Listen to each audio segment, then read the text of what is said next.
Welcome to Dark and Twisted Tales.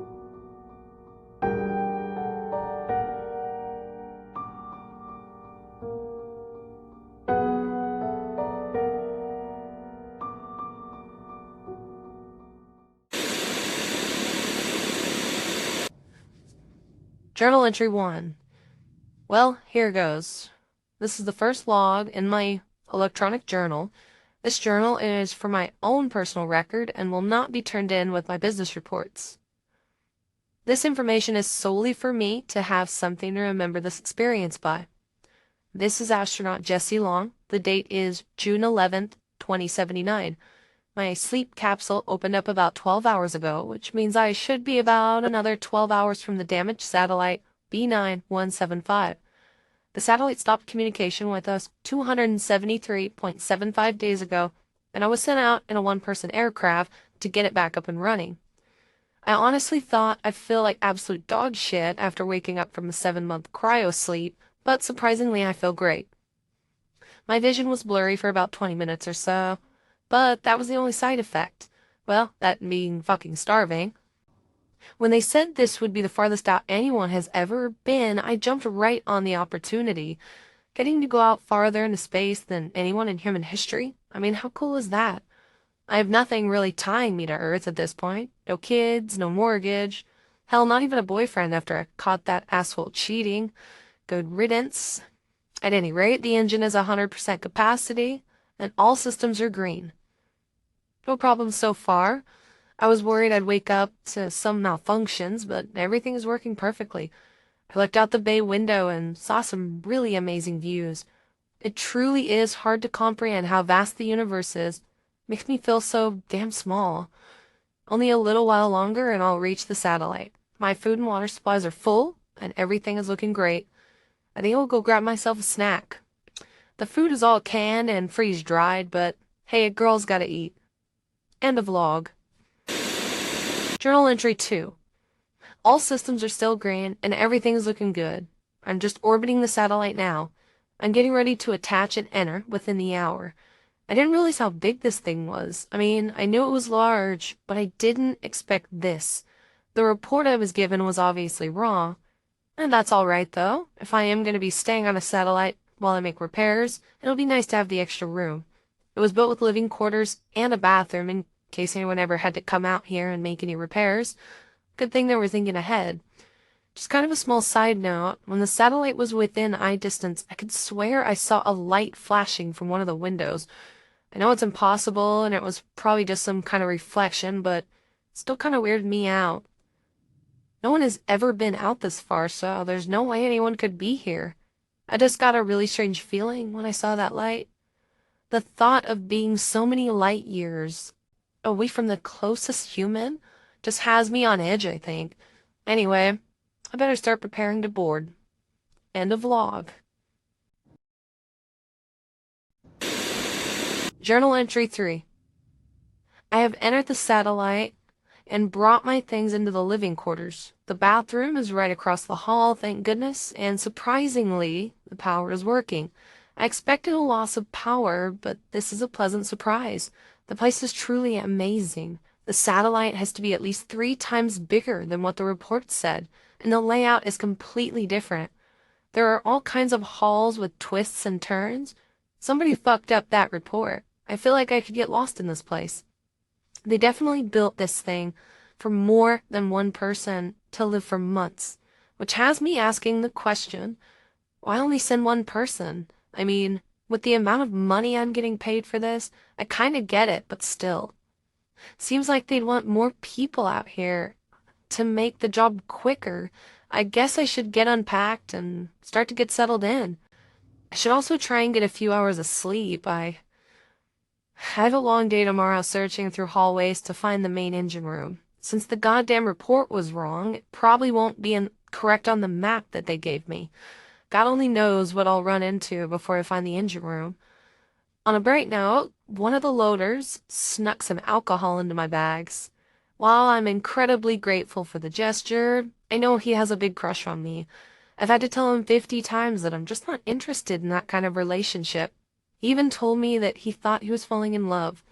I tried to let him down easily, but he kind of stopped talking to me. I know it was him who stashed the booze, though. Sure, he's over it by now. I'll have to buy him a big fat steak when I get back. The thought of being out here all alone without a drink gave me anxiety. Anyway, should be fun to explore and see all the cool things around here. End of log. Journal entry number 4. Well, I slept like shit last night. The bed here is about as comfortable as sleeping on the floor, a $7 billion satellite, and they equip it with a bed from a cheap motel room. At least the toilet works well. Going to the bathroom after a 7-month cryo sleep was not pleasant. I mean, I know I'll be the only one to ever hear this, and this might even be a little TMI for me, but it hurt like hell, and I was there for like 2 hours. I hope I got it all out of my system. The small kitchen seems to work great too. I was able to boil some water for my freeze-dried noodles, and I had some soup. I have to say, it's not all that bad, although I doubt it's gonna do me any favors from my already beat-up stomach. Oddly enough, I haven't received any transmissions yet from my superior officer, Lieutenant Jack Combs. I'm hoping I hear from him soon. Transmissions usually take about 3 days to travel this far. Well, it's time for me to go explore this place and see what I can find. I'm sure I'll find the main engine room just fine. Couldn't be too far from my quarters. End of log. Journal entry 5.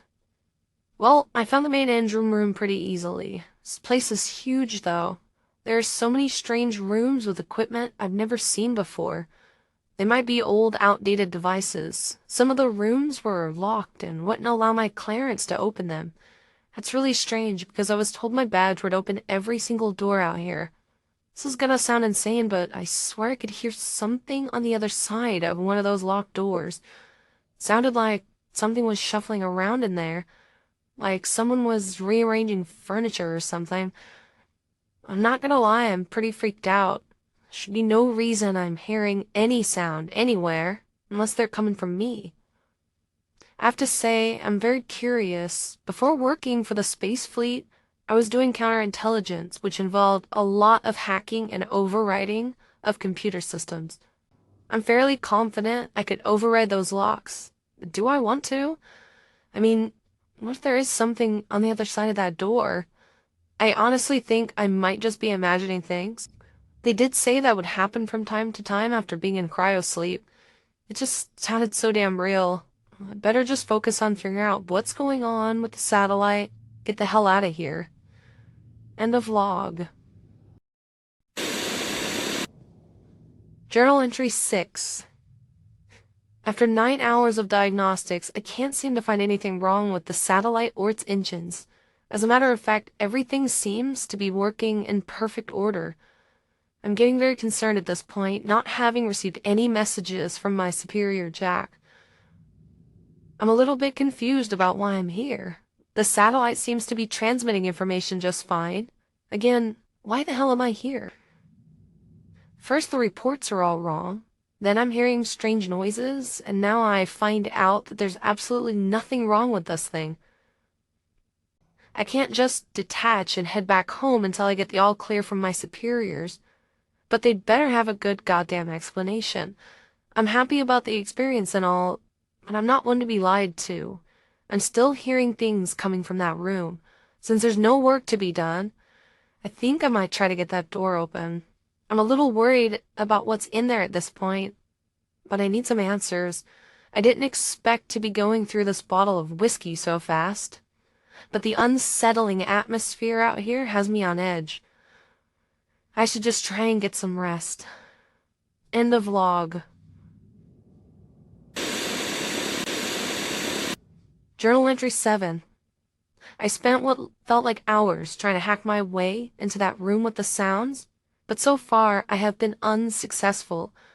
I was, however, able to get into a few other rooms, and I'm somewhat at a loss for words.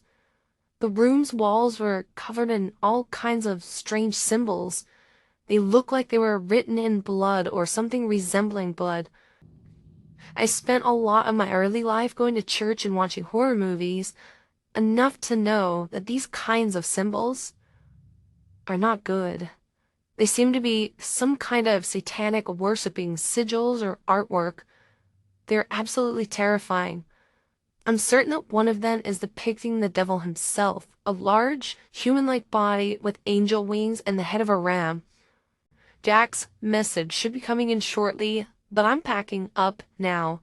Fuck this place. I am getting the fuck out of here as soon as possible. I'm obviously not the first person to be here, and I may not even be alone. I couldn't give two fucks less about protocol at this point. End of log. Journal entry 8. I don't even know why the fuck I am bothering with the journal at this point. I'm not getting out of here. I went to detach my ship to get the hell off of the satellite, but the doors were completely sealed shut. There's no way in or out. I'm fucked, if I'm being honest. Maybe someone will find this journal someday. I don't know. Either way, I'm certain I'll be dead. About 20 minutes ago, every door within the satellite had locked and opened. I hear noises outside of my quarters, things moving around, making sickening sounds, things scratching at my door. Since I'm not leaving anytime soon, I think I'll go have a look. Better than just sitting here, waiting for whatever is out there to get in. End of log. 8 years ago, my father killed my mother and then turned the gun on himself. He thought she was having an affair and was gonna leave him. He was found with a bullet in his head, slumped over the coffee table, holding my mother's necklace that she always wore. The necklace was a rose gold crucifix. I saw my father today. I opened my quarters and walked out into the hall. The walls were covered in satanic symbols, which at this point I'm certain are human blood. There was my dad, just standing in the hallway, smiling at me. He still had the gunshot wound in his head. His eyes were black. Not just the color black, but such a deep black that it looked like they almost weren't even there. He just stood there and smiled at me. He was still holding my mother's necklace. The necklace that she was buried with. He held it out as if he wanted me to take it. So I did. I grabbed it out of his hand and I ran back into my quarters and locked the door.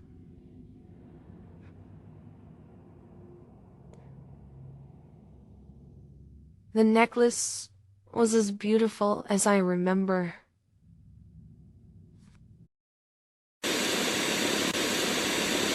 I have a feeling that this was gonna be my last entry. The only explanation for all of this is that here on satellite B9175, there is a portal to hell. Some kind of opening linked to the underworld. Jack's message came through a little while ago. Jack must have known what was here the whole time. He sent me straight to hell. Literally. Why? I guess I will never know. His message said, "Sooner or later, you will see great changes made, dreadful horrors and vengeance. For as the moon is thus led by its angel, the heavens draw near to the balance. I think it may have something to do with Armageddon, but honestly, I don't know what that sick fuck is talking about. All I know is this is gonna be my last entry. If anybody finds this journal, please expose them for what they have done.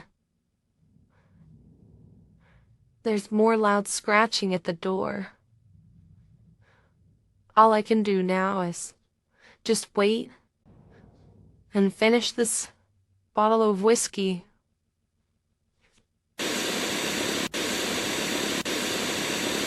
Incident report regarding satellite B9175. This is the log of Lieutenant Jack Combs, Superior Officer of Astronaut Jessie Long. The date is August 1st, 2081, almost 2 years after the incident. The case has officially been closed. After losing all communications with Jessie on her mission, we sent a rescue team to satellite B9175. Unfortunately, Officer Long was not found on the satellite, and there was no trace of her ship. After a 3-month-long investigation, authorities have found that one of the loading crew members had stolen all of the mission plans and had sabotaged Officer Long's ship. The crew member somehow snuck into control and figured out a way to reroute her ship to a completely different satellite without anybody even noticing. Upon a further investigation, the authorities raided the home of the suspect and found a shrine to Officer Long. The man was clearly obsessed with her for a very long time. The best guess by investigators is that she turned down his advances and that he decided to get some kind of revenge. They found thousands of photos of her, as it appears he'd been watching her from a distance for quite some time. The suspect committed suicide in his cell 2 days after being taken into custody. Before taking his own life, they were able to extract the information from him as to where he rerouted Officer Long's ship. A rescue team has been able to find the satellite, but not soon enough, I'm afraid. Officer Long had been dead for quite some time. The autopsy revealed that she had used shards of broken glass from the bathroom mirror to carve satanic symbols all over her body. However, that wasn't what ultimately led to her death. Officer Long died of dehydration, even though her water rations were still quite full. In the suspect's home, authorities also found a rare and incredibly powerful hallucinogen. The drug causes intense auditory and visual hallucinations and complete shifts in perception of reality. When Officer Long's body was found, there was an empty bottle of whiskey beside her that investigators believed had been smuggled onto her craft by the suspect. The alcohol tested positive for large traces of the substance, and the autopsy also confirmed that there were mass amounts of the drug in her system. After listening to her personal journal, it was apparent that the drug had a profoundly negative effect on her mental state. And that is why she went so long without drinking or eating. Officer Long was a brave astronaut and a person who will be dearly missed.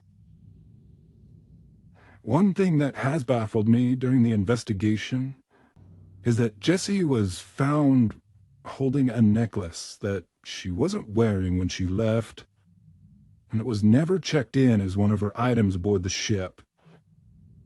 The necklace had a small rose gold crucifix attached to the chain. To this day, it still sticks in my mind. I suppose if someone could smuggle a bottle of alcohol onto a ship, well, they could probably smuggle a necklace as well. But there's no telling where it came from for sure. End of log.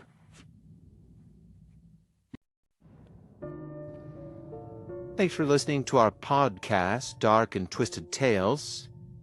This week's episode, End of Log, was written and produced by Will Bowser. Next week, we'll have another episode posted, If you would like, share, and subscribe, we'd really appreciate it.